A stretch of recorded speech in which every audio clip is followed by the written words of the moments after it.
Halo teman-teman semua, di sini kami akan menjelaskan materi terkait pengawasan koperasi, mata kuliah Koperasi dan Ekonomi Kreatif, Institut Bisnis Nusantara.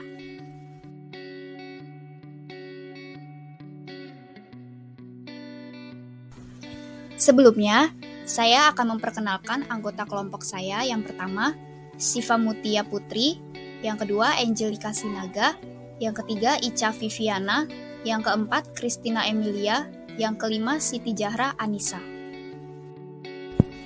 Mentaati sendi-sendi koperasi. Yang pertama, keanggotaan bersifat sukarela dan terbuka. Yang kedua, pengelolaannya dilakukan secara demokratis. Yang ketiga, pembagian sisa hasil usaha dilakukan secara adil dan sebanding dengan besarnya jasa usaha masing-masing anggota. Yang keempat, pemberian balas jasa yang terbatas pada modal. Yang kelima, kemandirian. Tipe-tipe pengawasan. Pengawasan pendahuluan. Pengawasan ini dirancang untuk mengantisipasi masalah atau penyimpangan dari standar atau tujuan dan memungkinkan koreksi dibuat sebelum suatu tahap kegiatan dibuat.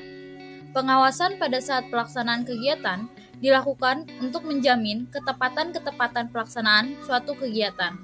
Pengawasan umpan balik digunakan untuk mengukur hasil dari suatu kegiatan yang telah diselesaikan.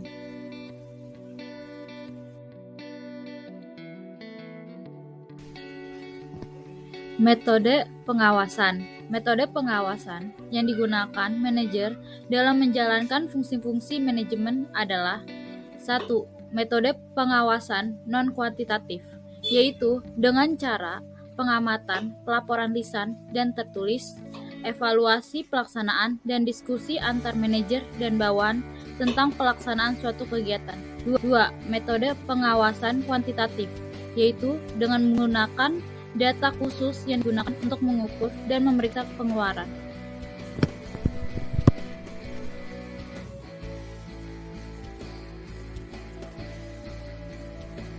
Manajemen koperasi. Manajemen adalah proses perencanaan, pengorganisasian, pengarahan dan pengawasan usaha-usaha para anggota organisasi dan penggunaan sumber daya organisasi lainnya agar mencapai tujuan organisasi yang telah ditetapkan. Manajemen koperasi. Koperasi seperti halnya organisasi yang lain membutuhkan manajemen yang baik agar tujuan koperasi tercapai dengan efisien.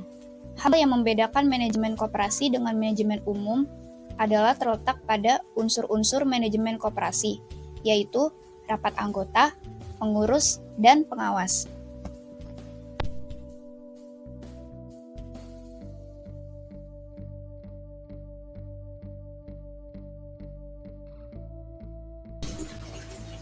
Fungsi-fungsi manajemen dalam koperasi.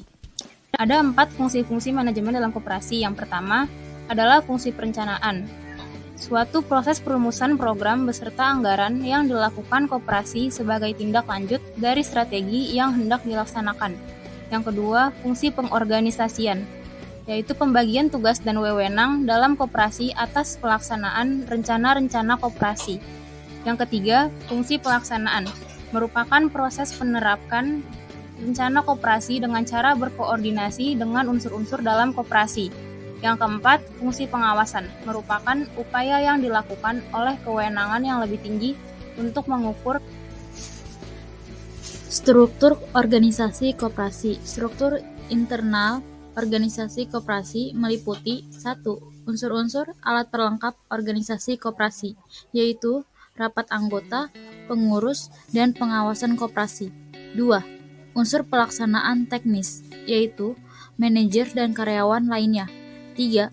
Unsur penasehat. Struktur eksternal organisasi koperasi meliputi hubungan serta kedudukan koperasi terhadap organisasi koperasi lainnya. Administrasi organisasi koperasi terbagi menjadi 5. 1. Buku daftar anggota. 2. Buku daftar pengurus. 3. Buku daftar anggota pengawas. 4. Buku notulen rapat. 5. Buku simpanan anggota.